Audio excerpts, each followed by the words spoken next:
It's great for a whole lot of people. I am a glutton for punishment. And so I self-publish. And I tell people that it is not for the faint of heart. One of the things that I learned was what I can't do as much as I learned what I can do. So I think he's rolling, so my clock's ticking, so let's go. Self-publishing, 5 things you must have. As Jill did say, I have published 3 books. Green Light was my very first one. It's a compilation of blogs, and one of the reasons I did that book was so that I could see if I could self-publish. So I called my graphics person, and we just started talking, and we decided we can do this. So we did it, and my husband is a witness that every book that I've done, at some point I quit and also attempt to throw away my computer. He stops me, and then it's okay. Coffee Break is another compilation of blogs. It's an ebook, and that book is just available for people who are joining our website. And the book that we just released in February is You've Got to Fight Through This. And that is where the things that I've learned now on 3 is where this particular lesson comes from. So the first thing you need if you are going to self-publish is a proofreader, a real proofreader. You cannot proofread yourself. A proofreader is going to correct your spelling and grammatical errors. Now, I knew I couldn't spell when I graduated from high school. I'm one of those people, I thank God for spell check. They invented it just for me. But the problem with trying to proofread yourself is you read on the paper what you think you wrote. And so when you're looking at something, you'll say, you know, John and Mary. But what you have on the paper is John and, A-N, Mary. And so, but you read A-N-D. So you have to have a proofreader. Here's a quick tip. Now, I know you're not going to write something and just send it off to the to your proofreader, because you don't want people to think that you're crazy, and you want people to know you did get out of high school. Okay. Well, a lot of times what I do is I'll write, and I'll do my writing for the day, and then I leave it alone for a couple of hours, and then I come back and I read it out loud, word for word, and not like I'm talking. Quick tip. Write your chapter. Put it down. I read it just like that so that I can catch some of my own errors. And then I send it off to my husband, who gets out the red pen, and he really kind of, messes with it. If you're going to self-publish, I use CreateSpace, and they give you the option when you are getting your proof to do it online. Get at least 1 hard book, because you have to be able to look at it. You want to check the colors. You want to make sure everything came out right. Then after that, if you're just making minor changes, you can do it online. But I actually, anytime I need to make change to a proof, I order another proof copy until we know that it's perfect. So you've got to have a proofreader. Next, feedback. Mr. Otis talked about this last month when he had a friend.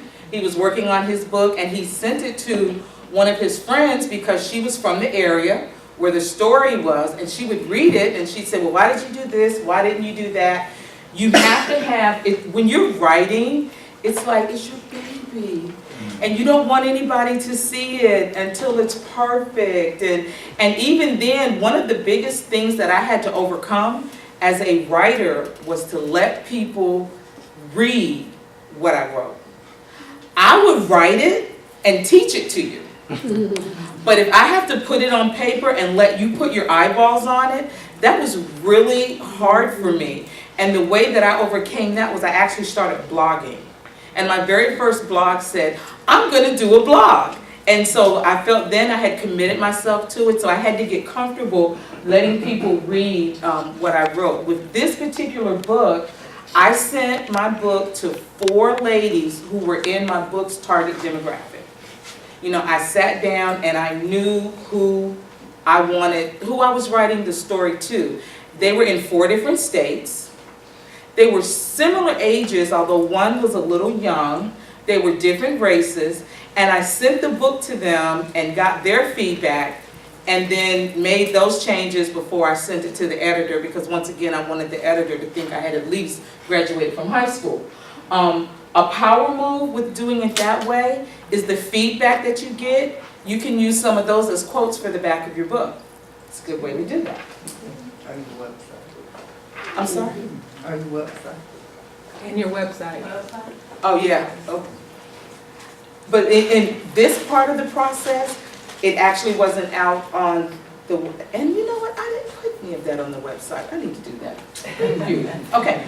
A professional editor. Again, this is one of those, unless you're English teacher, professor, someone like that. Even my husband, who I think takes personal pleasure in getting out the red ink pen when he's proofreading stuff for me. There are even things that he missed because one thing your editor is going to do is correct your grammatical errors. And for me, it's tense, because even talking, I'll start in the present tense, go in the past tense, and end up in the future tense all in one sentence. So if I'm talking like that and I write the way I talk, imagine what that sentence is like. So you need someone that's going to say, okay, you need to pay attention to your tenses. My editor clarified my transitions. I sent her a document today. She sent it back. She said, this doesn't make any sense. I said, okay, I'll fix that. But, you know, they can tell you because they're reading the story. I think, again, Mr. Otis, you said last month you were doing a story, one of the stories, and the person was maybe like 15 in one chapter, but they were 30 in the next chapter, but only 10 years had passed. Right. An editor's going to catch that because you're not going to. And so they ensure consistency with the storyline. As I was writing this particular book, she told me she knew my story, but she still said, this is not clear. If someone doesn't know what you're talking about, then this piece this doesn't make sense, so you need to add a little more. So now, one of the things that people will tell you, I get asked this question all the time, but if I use an editor, won't they change my story? Your editor will help you take out redundancy in your story, but they are not going to totally change your book, and here's why. Y'all want to know a secret? Okay, this is what your editor is going to do. They're going to send the document back to you, and they put all these little changes things in there. And what my editor says, as usual, you can just go in and you can accept all the changes, or you can print what I'm sending you now and match it against what you had, blah, blah, blah, blah, blah. But ultimately, you make the decision as to whether or not it actually gets changed. So your editor won't change your book. They can only make suggestions. Every book, my editor will always come back and say, okay, but this isn't, that's not grammatically correct. Yeah, but if you change it, I don't talk like that. So there's always one that I don't take from her, but usually I consider all the recommendations from my editor, always. I don't take all of them, I take 99.9% of them, because she's a professional editor, right? She knows what she's doing. A kick butt cover. This is the cover of my current book. I think it's pretty kick butt. We got as much feedback, I do. We got at our book launch, we got as much feedback on the cover as we got on the book. One of the things, I had a friend, I was looking at their book, like if you're writing a book that talks about going through a dark tunnel and coming out through the light, then the cover of your book doesn't need to have a roller coaster on it. Because the cover doesn't match what the book is talking about on the inside. Okay? So you need to make sure that this book was about, when I say how to grow through the storms of life, we had to grow through some pretty serious storms. A lot of people use a couple of there's a lot of different ways. You can go out, you can find pictures, you can do Fiverr. I have a graphic designer. One of the reasons I have a graphic designer is because he has been working with me for 4 or 5 years now. So we've done so much together that I can toss out a concept to him and walk away, and he nails it every time. You know, when we were talking about this, he came over to the house, we talked about it. We got the storm part was easy, but we couldn't get fight. And so in my mind, I'm thinking, sword of the spirit, a Bible, a sword, whatever, and everything we did, nothing worked. And so finally, when we were actually setting up for our release event, my event coordinator, she started sending me things with boxing on it. And we were like, that's it. Let's do boxing. So now he's out and he's looking for not just pictures of boxers, but something that's going to visually align with what he already had. Because we didn't want to change the picture. Now he can't find the right picture. This is the beauty of having your own graphic designer. He dressed his wife up, put some boxing gloves on her, took the picture, there you go. Okay? So you have to have, your cover has to make me want to turn the book over and see what it's about. Okay? And then on the back of your book, and I did a lot of research on this, so you can take it or leave it, but a lot of times we'll have, like your whole bio will be on the back of the book. So you've got the cover with the title, and then your bio's on the back, but now I don't know what the book is about. So you had this kick butt cover, you made me turn it over, and now I still don't know what the book is about, and I don't know you. You're not T.D. Jakes. I mean, not yet. So, I mean, if it's T.D. Jakes, I'm just going to pick it up and walk out the store, right? Right. But don't nobody know who Adrian Jenkins Hunt is outside of Hampton, Virginia and Orlando, Florida. So when you pick up the book, I need you to see something that makes you say, oh my God, I have to have this book. So one of the things that I try to do is, my author bio is way down here. I tell you just a little bit, and I spend more time talking about what is actually in the book, okay? And so power move, Dr. Ruth told us last month, make sure you own your cover. When we had left the meeting last month, I called my graphic person, and I said, you know all that stuff you do for me? Do I actually own that, or do you own it? And he told me, he said, technically, I created it, I own it, but if you ever need a release, I'll release it to you. So make sure that you always have that, option, because, she was telling us she found out when she was moving publishers, she had to get a whole nother cover. And if you already, what's the chance you're going to get 2 kick butt designs on one book? Really? So that was one. Always make sure that you own your cover. And I always like to own my ISBN number too. Because if you go, again, to a publishing house, if you go to Joe Bubblegum's publishing house and you decide you don't like the way Joe Blow did that, and now you at Mary Lou's publishing house, if you got a free ISBN number here, you're not going to be able to take it over there. So now you have to get a new ISBN number. So you might as well just get them yourself and be done. And it's kind of expensive to get one, and it's a whole lot more affordable to get 10. So you might as well just get 10, because you need one for your book and one for your ebook. You don't have to have one for your ebook, but it kind of makes it look really good. And somebody said this to me when I first started writing, and I didn't believe it, but I believe it now. If you write one book, you're going to write more than one book. So you might as well get all 10 ISBN numbers and sit on the other 8 till your other book is done. The last thing you need is a marketing plan.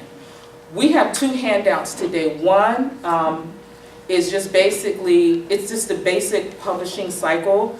I don't know if it's, I don't know if it would be sanctioned by any book organization, but it's kind of the process that I do, and talk about how many times I go to print, proofreading and all of that. So we have that. The other is a pretty basic marketing plan.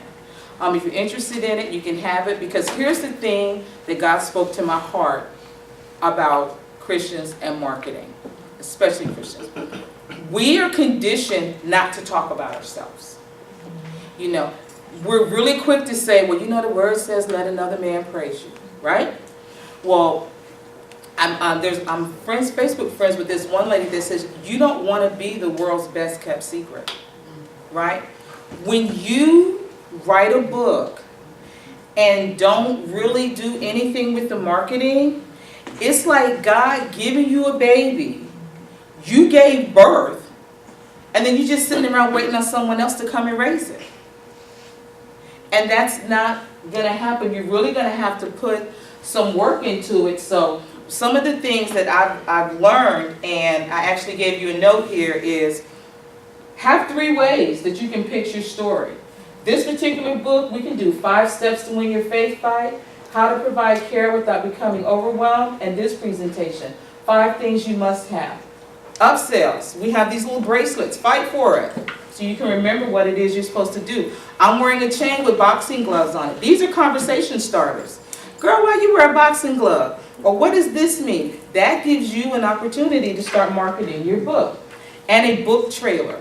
Book trailers are not, you can get them done really cost effective. And since I didn't talk a whole lot about the actual book, the reason I didn't do that was because I'm going to show you the trailer and you will understand this book in 2 minutes.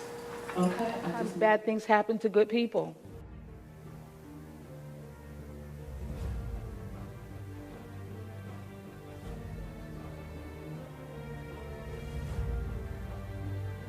We lost his mother. He got diagnosed with cancer. Government played crazy and did a furlough. Then they shut down. And then I lost my dad. And then that brought on some more changes. And then we thought we were going to exhale again. And when you know it, Rob had to go do that chemo thing all over again. You're either going into a storm, you're in a storm, or you're coming out of a storm.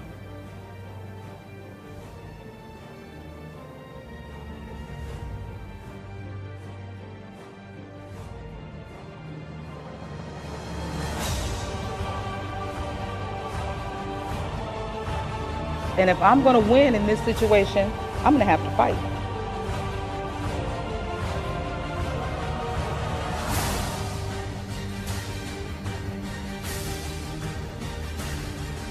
To face your situation.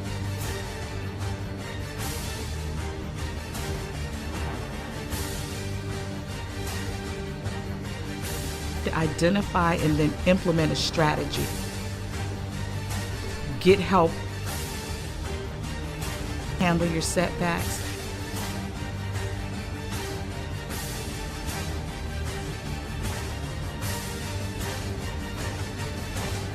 Trust God.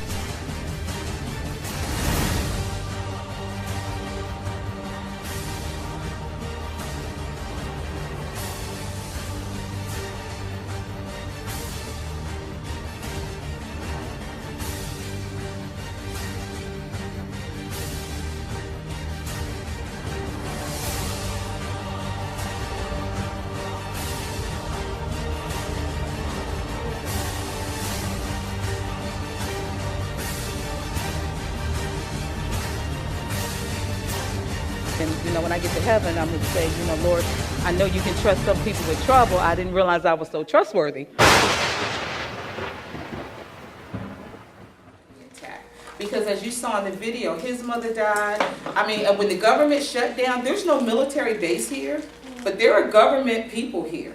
So imagine a furlough, the government shut down, he needs chemo, we got the first bill and I just about passed out. And even though his copay was low, you had to pay it every day, every time he went for treatment. So, you look for angles where you can sell your story to other people.